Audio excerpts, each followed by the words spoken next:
a claim, you have to prove it. How is that's a very bold statement, because traditionally, I think most companies make a overarching theme or a claim that is very general. So if you fall into the parameter, it's a success. And that's why you'll see on the commercial, 97% of subjects have experienced great success. 3% have experienced, discoloration of nose, like things like that, something that is just completely left that had nothing to do with what we were talking about. How do you make this claim and storytelling and yet keep the audience attention? Because TikTok says, Jude, you have 15 seconds if you're great, 30 seconds if you're good, 60 seconds if you're average. How do you capture my attention in a minute or less to tell that type of story? You start with understanding where your customer is in their journey. So TikTok, Instagram, Twitter, Facebook, all those places are entertainment places. So how can you entertain me in 30 to 60 seconds to let me know that you exist?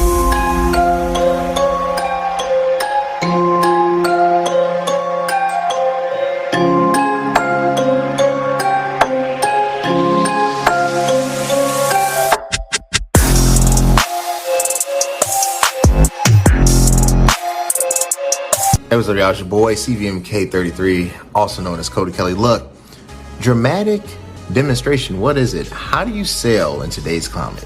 Post-COVID, post-modern world where there's so much convoluted information, there's so many brands, so many products. How do you distinguish yourself in the marketplace? How do you tell your story in 15 seconds or less? Or less. I don't know why I can't speak today, but this is going to be an amazing episode featuring an amazing leader, Jude Charles. He's worked with Keisha Kaor. Yes, Gucci Mane's wife. He's worked with Steve Harvey, and he's really going to give us the secrets to the bag. Sit back and enjoy. Awesome, everybody. Welcome back to another episode of It Is What It Is podcast. The best podcast, business-tainment. What I like to say, not left. If you can see it, it looks like we're right, but it's not left, not right. Just life. I mean, we really go there. We discuss any and all things that has to do with business. It's going to be an amazing podcast, amazing episode, because I have an amazing person, somebody that is really out in the space, changing the landscape. And we're going to get into it over this dramatic demonstration. But before we do that, you know what you got to do. You want to keep seeing amazing content, amazing people like we have on today. You got to subscribe to the YouTube channel. Now they got the little hashtags. You don't have to put in the long URL. It's CVMK, Cody Vernon Marsh Kelly. Just put it on YouTube. My bald head should pop up. Instagram, CVMK_global. Also on the new Instagram page at It Is What It Is _show. I almost messed that up. It is what it is _show.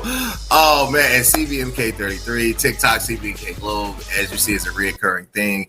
And where the best supplements are. I got with us the pre-workout. You know what it is, CVMK Superpower. When you got those long winter days like it is today in Chicago, when the high is 35 and it's snowing and raining at the same time, you get through the winter blues with the best pre-workout only at www.cvmkglobal.store. And with that being said, I have this guest who, I stalked on LinkedIn. And so he was like, yeah, it's cool. I don't know if I came across him on an article of Enterprise. I'm just reading, me, I read a lot of things, and his name appeared. He's done a lot of fantastic work. And he decided to come onto the show, and we're super grateful for that. So with that being said, and I said that now twice, Jude, how you doing today? I am great, Cody. I am looking forward to this conversation. You're definitely hyped this morning, so looking forward to hey man, looking forward to dive deep into dramatic demonstration, man. Yeah. I got my caffeine with me, so this is how I get through the day. This is my choice right here. And I'm super, super excited. But Jude, for the audience, for them that do not know, all right, that have not been introduced to you and the value that you bring, if you mind kind of giving a brief introduction, then we'll get into it. Yeah, so I am a filmmaker, author, and entrepreneur. I help other entrepreneurs, leverage the power of storytelling. What does that mean?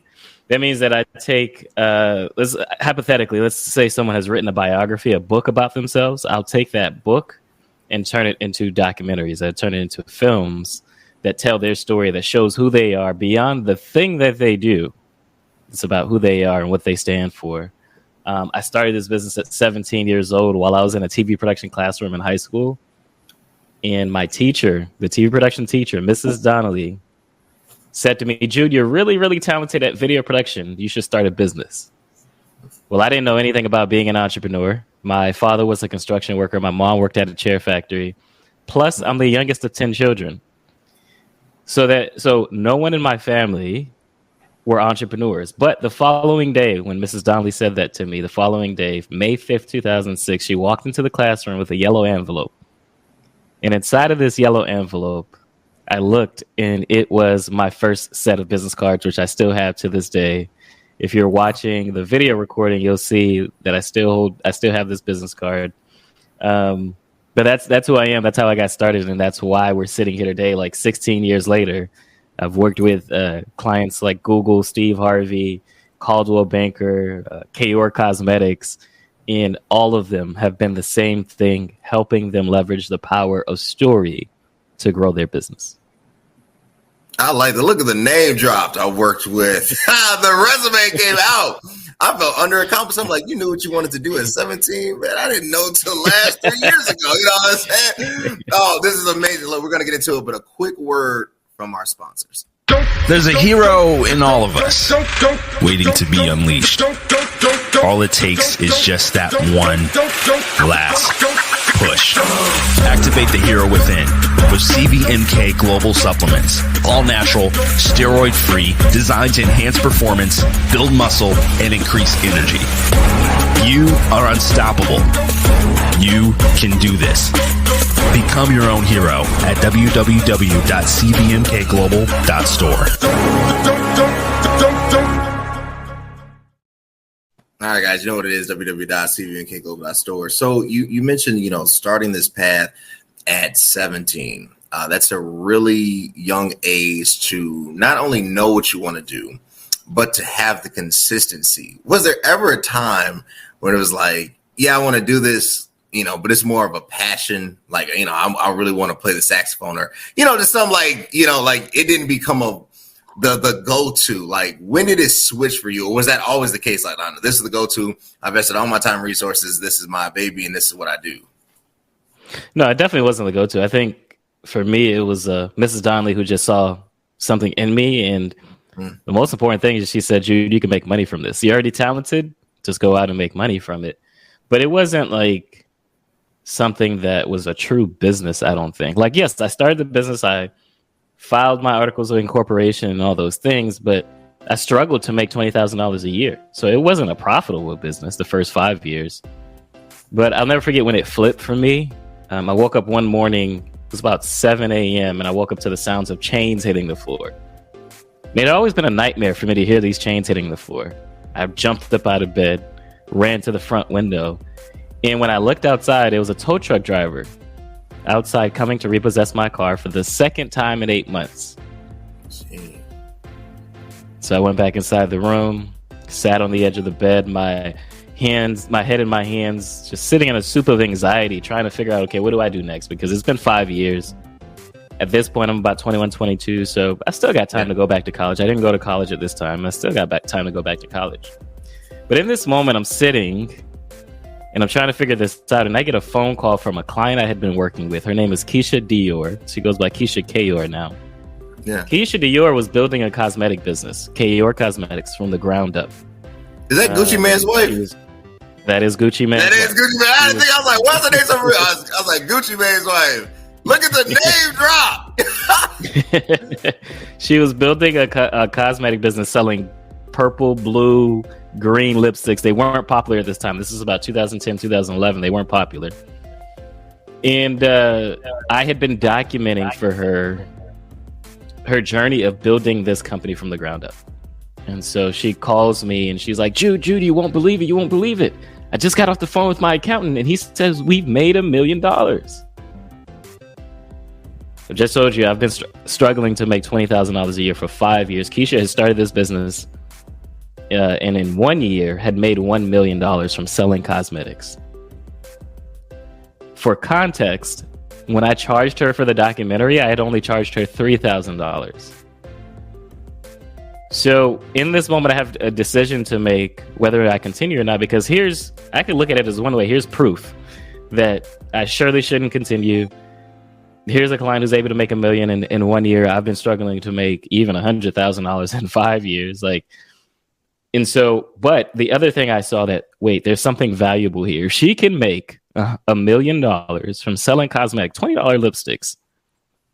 Clearly, there's something I needed to learn, and that was the switch for me. When I saw that happen with Keisha Dior, I understood two things. One, the reason that the documentary was successful, the reason that she was able to make $1 million from her business is because she understood how to tell her story. But the second thing, it's not just telling the story, she understood sales and marketing, and that's what I was missing. I was missing, how do I market and promote myself in a way that shows the client, even if I wanted to charge them, let's just say not $3,000, but $10,000. If I want to charge them that, how do I help them see the value in what I'm creating for them? And so I took a year off. I continued working with Keisha, but I didn't take on any other clients, and I went back and learned sales and marketing. But it was that moment with Keisha Dior that helped flip and change everything. That's a wow moment. And I think what I mean by that, it's seeing effort materialize into a real gain, and then also seeing that I have work to do, and the dual-sidedness of that, which I don't think most individuals pay that much attention to, even if they get to the point that it has materialized into something. But the humility to say, okay, I need to really invest in sales and marketing. I really need to understand what I'm creating here, because it's much larger than what I think. So how do you link the two? And what I mean by this is, I think there's a notion or an assumption. I think there's an assumption with organizations that marketing in general leads to sales. Maybe, maybe not. That's a very layered question. And marketing, therefore, has always taken these paths, right? You have what I call influencer marketing, whatever level you do it on. If you do macro, you get the Kevin Harts, the Dwayne Johnsons of the world. You place a brand around them. It doesn't matter if they're selling donuts. You show them eating the donuts. The donut tastes good. Consumption. You have what I would call internal marketing, email list, things of that nature, content, yellow white pages put out, things that make you look credible. But then you have what I call the third layer, which is my world in sales. And this is where, to me, the disconnect, because it doesn't really connect. Not that we're bottom feeders, because I think that's a trope. It's just that there's not an appreciation for that professional being linked to all these other processes and understanding that they have to be aligned. So when you went down this path, and my question being, that was a long way to get to this question. How did you, because I'm sure this leads you into this dramatic demonstration, how did you put together the framework for this idea? It's important to make a distinction between marketing and sales. And this is how I see it. Correct me if I'm wrong, because you're in sales. Yeah. Marketing is to let people know that you exist. That's it. Yeah, that's it. You have either a product or you have a service, but that you exist, right? That's marketing. Me coming on a podcast is marketing, right? Yeah. Sales, though, is to close the deal. That's to get someone across the finish line. They know you exist, but how do they know that what you have to offer is actually the right thing for them, right? Dramatic demonstration, how I came up with it is in very simple terms. It's not only just telling your story, but showing your story. And that showing part is what demonstrates that what you have to offer is right for the person watching it. with Keisha Dior, if we take that example of her selling cosmetics, the documentary that we created is a 3-part documentary series, but it was showing behind the scenes of her building the business, but it was also her telling her story about like how she created it, the origin story. She created it because she was going out to the club one night, wanted to wear blue lipstick, but couldn't find a business that sold it. She couldn't find it in the stores. She couldn't find it anywhere. So she was just like, I'm going to create this at home. She created it at home, went out to the club that night, and no matter who she saw, they kept asking her, oh my gosh, you look beautiful. Where did you get that from? In the documentary, we tell that story, but we also talk about the story of women empowerment. Wearing blue lipstick in 2009, 2010 was not popular. You almost look crazy going out wearing blue lipstick. But for Keisha, it was about feeling comfortable in the skin that she's in, feeling confident in the skin that she's in. And that is the story that we told. Now, when you go to buy the cosmetics, again, hundreds of companies sells cosmetics. They sell lipsticks. The reason that Keisha's lipstick is right for you is because you know it's about women empowerment, right? You know that you can't find the unique colors that she has anywhere else. To me, there's that distinction that you make this dramatic demonstration of proof. Someone is always asking, before they buy your product, before they decide to work with you, they're always asking, why should I do business with you versus any and every other option available? If we shorten that, it's why you. Well, why you? The answer to that is your story. But what gets people across the finish line is what I call emotional selling, where you take them across a journey that helps them to understand. Again, it starts with your story, but it ends with, this is why you need to buy this thing that I have to sell. I'll give you one more example. The dramatic demonstration of proof book. I wrote a book all on this process. Yeah. It does not sell as a $20 book. When I launched it in February of 2022, I started it at $100. Today it sits at $150. Again, there's a dramatic demonstration of proof that needs to be made. Even for a book that's called Dramatic Demonstration, there's a dramatic demonstration of proof of why this book is valuable. And part of that for me is the experience that I create. And it's almost meta that this dramatic demonstration book is a dramatic demonstration that I know what I'm talking about. And so, again, all of that combined, how do we bring people into our world? First, invite them through marketing, and then take them across the finish line with sales. So I like that. I was listening to the podcast that you sent over. I was listening to the material that you sent to me. Thank you so much. And, it was enlightening. And I really took down some notes. I'm actually reading some of my notes here. It's going to sound a little bit scripted. I wrote capturing emotional intelligence ethos.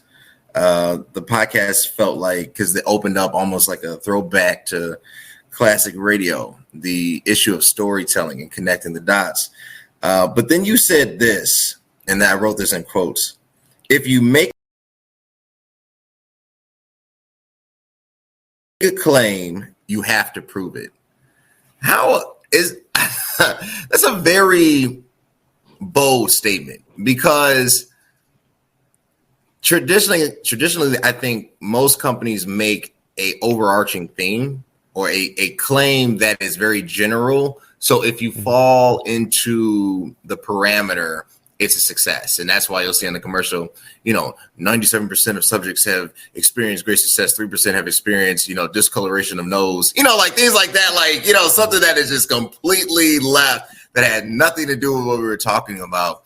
How do you make this claim and storytelling and yet keep the audience attention? Because TikTok says, Jude, you have 15 seconds if you're great, 30 seconds if you're good, 60 seconds if you're average. How do you capture my attention in a minute or less to tell that type of story? You start with understanding where your customer is in their journey. So TikTok, Instagram, Twitter, Facebook, all those places are entertainment places. So how can you entertain me in 30 to 60 seconds to let me know that you exist? Now, that might be, let's just take a random thing like beard products, right? Yeah. We both have beards, right? Yeah. The easiest thing to do is show a before and after. picture of someone who, let's just say, is a beard growth product specifically. Is a before and after of the person that didn't have a beard and then they grew a beard. That's the easiest thing. Mm-hmm. But I think the other thing too is bringing me behind the scenes of him applying the beard oil. What makes this beard oil unique in the way that it's applied? Anchor is the easiest way to make a podcast. It gives you everything you need in one place for free, which you can use right from your phone or computer. Creation tools allow you to record and edit your podcast so it sounds great. They'll even distribute your podcast for you so it can be heard everywhere: Spotify, Apple Podcasts, Google Podcasts, and many more. You can easily make money from your podcast with no minimum listenership.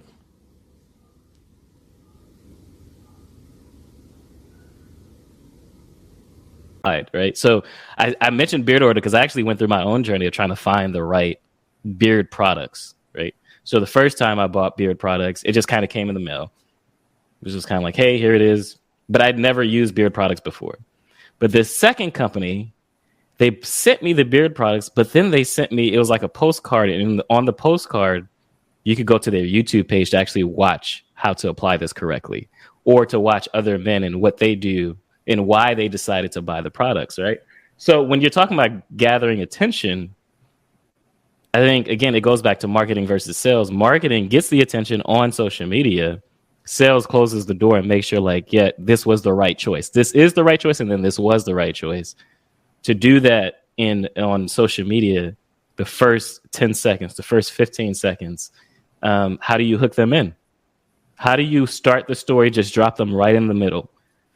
Don't start with, like, if, again, going back to the beard example, don't start with just holding up the bottle. I think bring me behind the scenes of someone applying it, or a live illustration of the science behind what makes this unique, right? Or social proof where maybe it's not just one person holding the bottle, but it's 10 people holding the bottle, right? Like, so part of the social proof I have for the book is I get people doing unboxing videos. Because like I mentioned, the book is not just a book. It doesn't come in like a yellow envelope where, kind of like Amazon does, where they just send you a book, it's in a yellow envelope and that's it. Or it's in a regular box.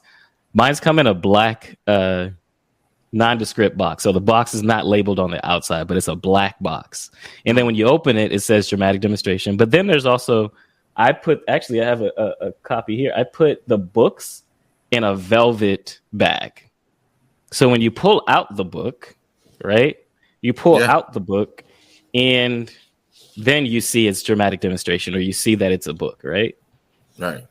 It's an entire experience. There's handwritten cards that I put inside to let you know, like, this is your unique experience. This was done specifically for you. I write every card.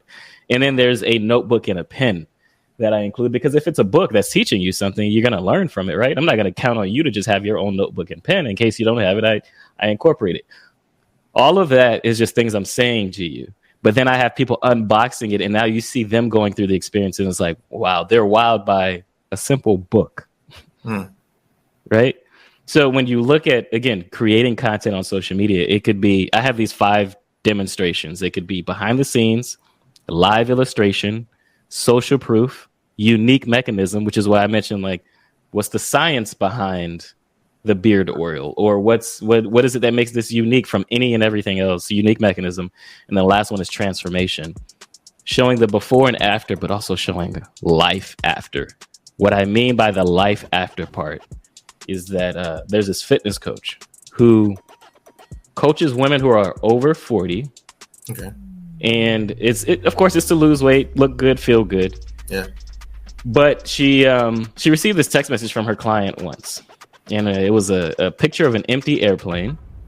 And then the end of the text message, the client says, "This is the first time in my life." Keep in mind, she's over 40. "This is the first time in my life I'm getting on an airplane, and I don't have to ask for a seatbelt extension." It tells a different story. That shows me the transformation, what life looks like after. It's not just about losing 100 pounds. It's not just about fitting in the jeans that you wore back in high school. She doesn't have to go through the anxiety, the embarrassment, whatever it is, of asking for a seatbelt extension. Sure. So when you're looking at creating content on social media, bring me into the experience. When you only have 30 seconds, 60 seconds. I happen to create documentaries that are 15 to 20 minutes long. What matters is how you bring someone into that story to engage them. It's not just about sitting in front of a camera and talking. Even as we're talking, I'm sitting here demonstrating to you what the package actually looks like. Or I'm demonstrating the card that Mrs. Donnelly gave me back in 2006 when I started the video production company. I'm walking you through the experience so that you're engaged the entire time. So I like that. So it aligns with, and I told you about Monday, Pine and Get More. So we talk about the experience economy, right? We talk about this experiential factor that no matter what the product is, what consumers really invest in is the experience. Obviously, transformative being the end result, but transformative is also not the only goal. There is a thing called edutainment. It's an escapism with it all, and hence actually why I got this idea for business-tainment, because it's an escapism, right? And that's aligned with the other goals, and that's how your product kind of goes over, and that's what's going to separate brand A from brand B.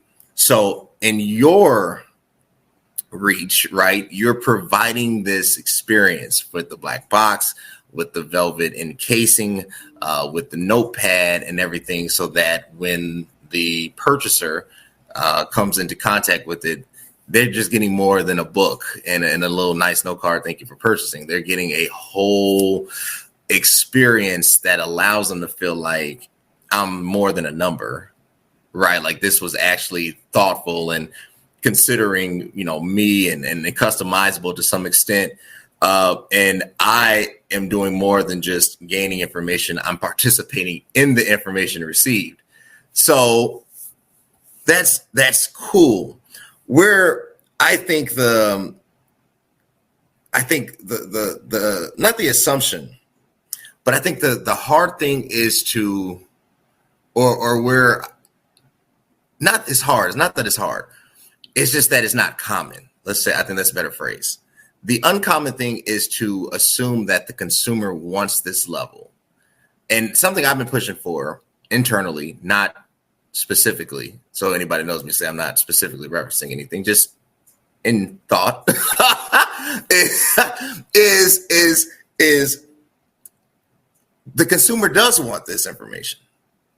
You have to be this, not just dynamic, but you have to evolve, right? You mentioned something, depth versus width. And I think a lot of companies focus on the width. They'll focus on the Hail Mary throws in marketing. They'll focus on, spending money and time in grand gestures, but not to me the true depth that, like, look, I should be able to go on a journey and make the decision before I make the decision, which makes my job as a sales professional a whole lot easier, because now I'm not selling. Now we're engaging. We're having a conversation about your vision. So for those brands out there, and I get it, this, I don't want you to give away the world or trade secrets, but how do you create depth in an environment that is volatile? There's a lot of up and down. Nobody wants to really commit to anything. Is this the climate for depth? There's something you mentioned that I think is the climate for depth. It is creating the uncommon experience. Okay. You mentioned that it's not necessarily that this is hard. It's just uncommon. Yeah. And for me, you hit it on the head where you mentioned, like, they're more than just a number. I want the person that's purchasing, that's investing in this book, to not just go through the experience of, oh, they got a great package, but now they care more about this package enough to go through the full experience and actually read the book and transform their life, right?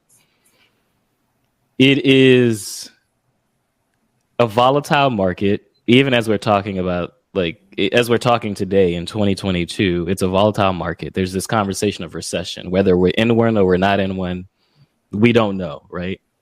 But I think when you open the door to depth versus width, what you create is a lifelong client.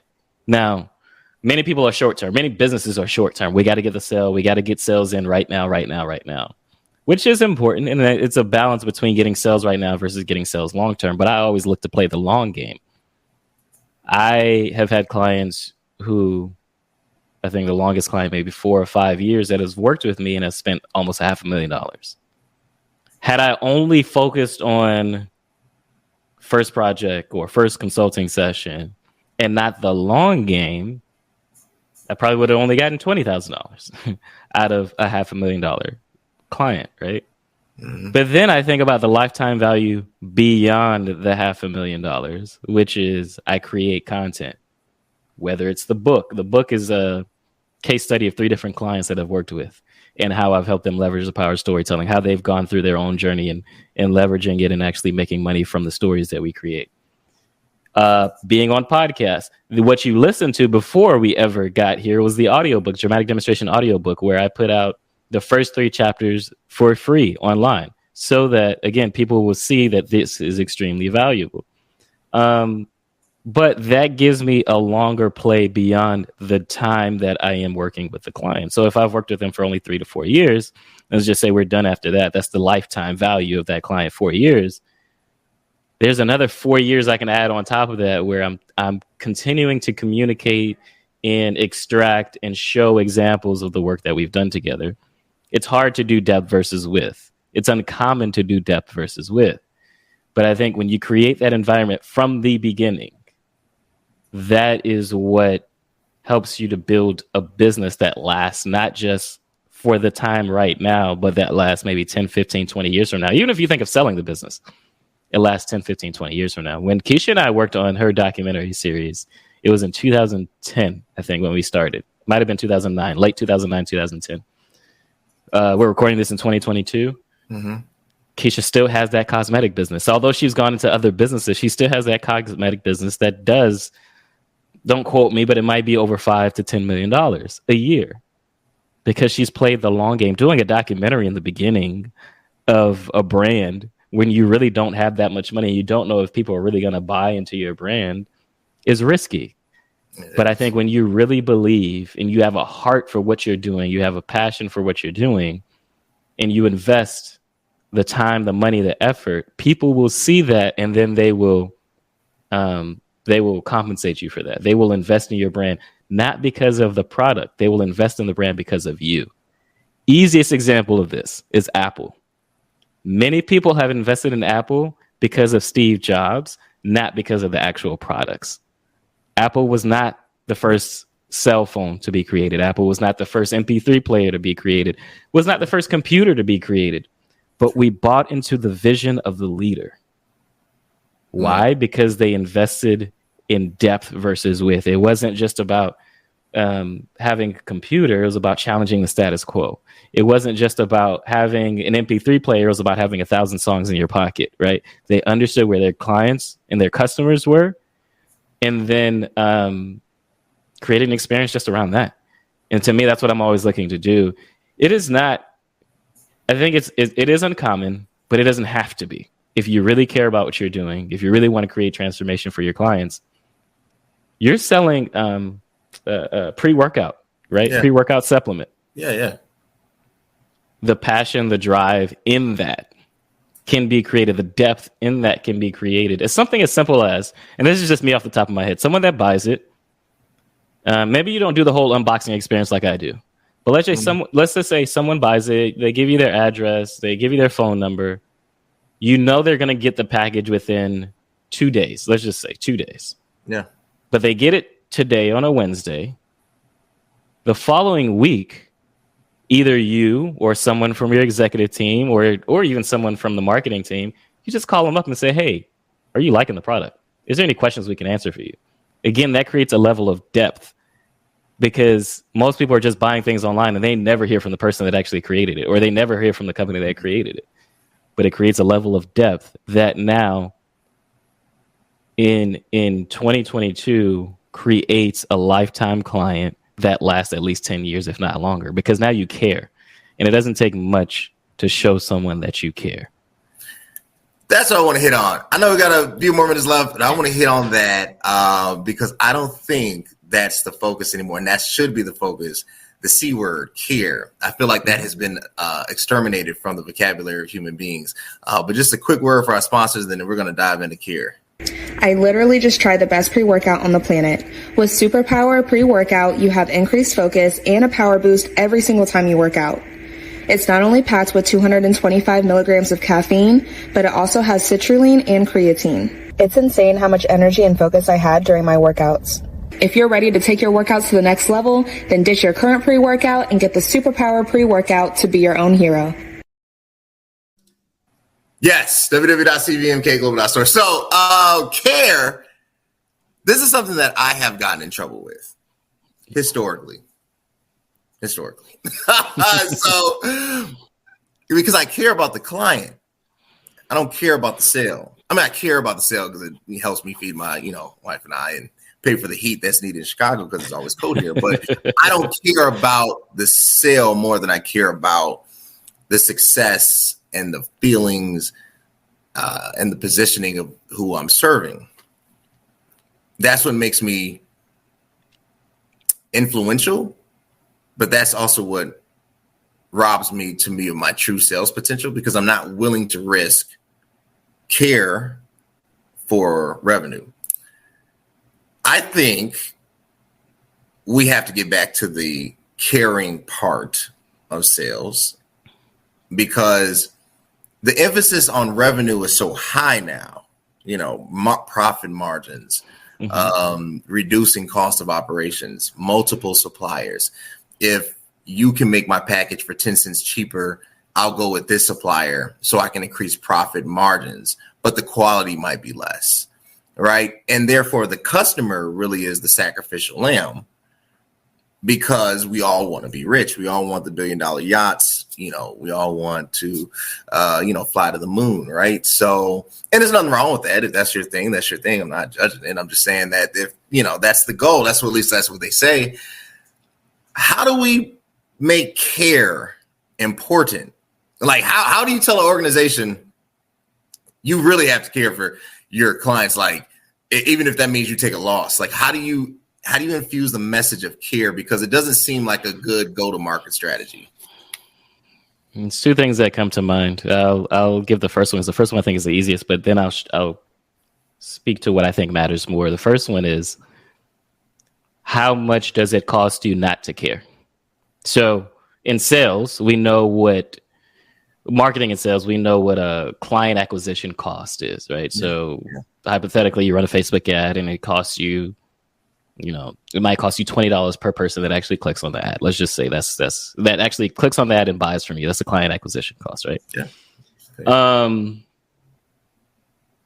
But to constantly need to run Facebook ads, is, again, just throwing out random numbers, but let's just say you have to spend $20,000 a month running Facebook ads to get 1,000 clients. Yeah. But you do that perpetually for 6 months. So 6 months, you've spent $120,000 on ads. You've gotten 6,000 clients. The following 6 months, in my opinion, and I've seen it done before, you should not have to spend an extra $120,000 to get 6,000 more clients.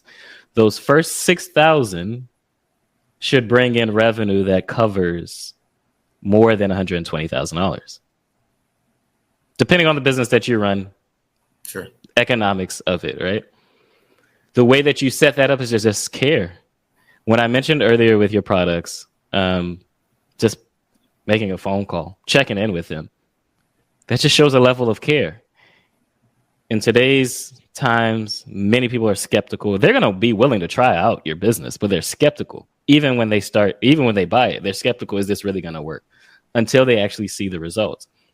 But even how do you guide them on that journey of seeing the results is that you care.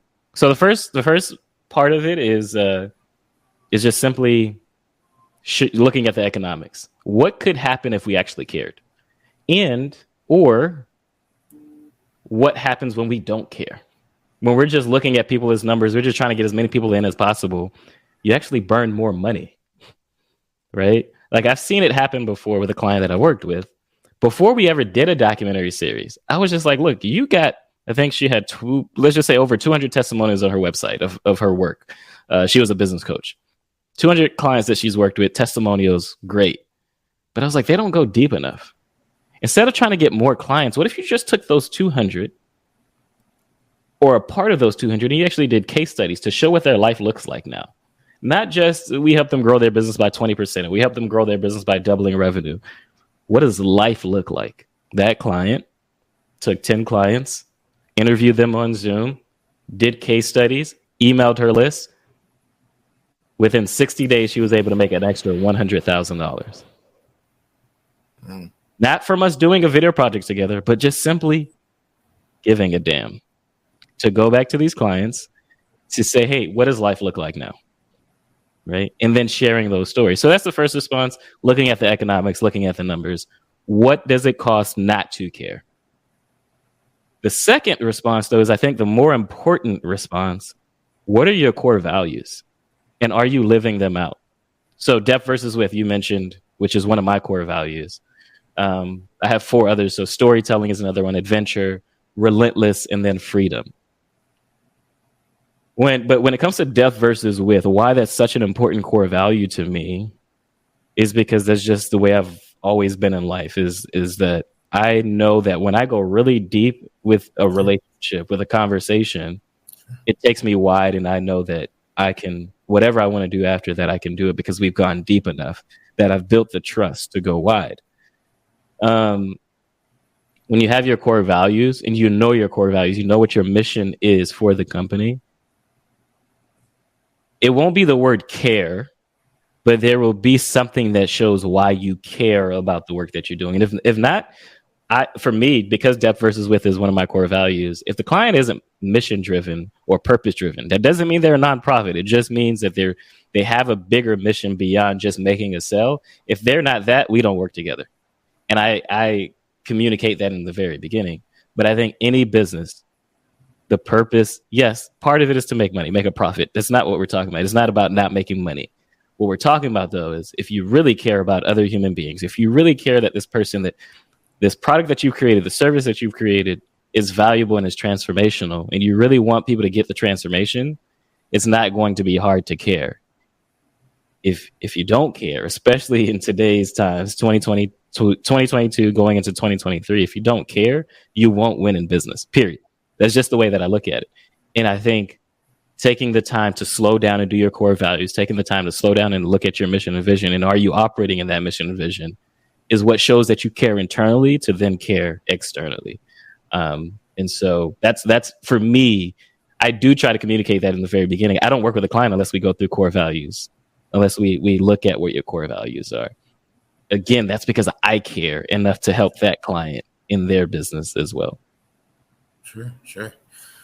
That makes a lot of sense. I know, we've hit the threshold, and Jude, I want to thank you again.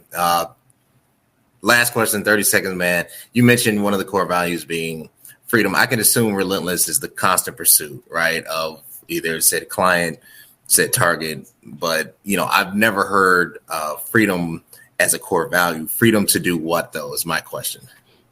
I have 4 freedoms: time, location, financial, and client freedom. I choose the clients I work with. Freedom that leads to independence. Gotcha. That independence is important to me because that's what allows me to continue to care. That's just as simple as I can make it. Sure. Because I've taken care of myself and my team, it allows me to take care of my clients. But it is imperative for me to have that freedom. So it's freedom that leads to independence. That makes sense. Jude, they wanted to connect with you. They want to say, hey, look, I need, I need your brand building solution. I need this dramatic demonstration. I need not only the book, but the approach, the documentarian effect. I need the whole just solution package. Where can they reach out to you and connect with you? JudeCharles.co. That is the best place to connect with me and learn more about how I've worked with my clients over the years. Here's the bottom line. In 2022, going into 2023, you'll probably listen to this in 2023. It is imperative as a business to tell stories. There's no longer an option. It is imperative. And if you want to win at business, let's talk. Dramatic demonstration, go from telling your story to showing your story, attract premium clients, and continue to scale your business from there. I like y'all. JudeCharles.co. It is imperative to tell stories.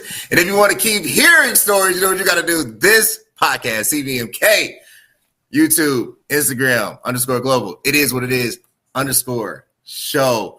CVMK Globe, TikTok, Cody's, _life1 on Twitter. All the above. You know where to find me. But I appreciate you, Jude. I appreciate my audience. And until next time, guys, thanks.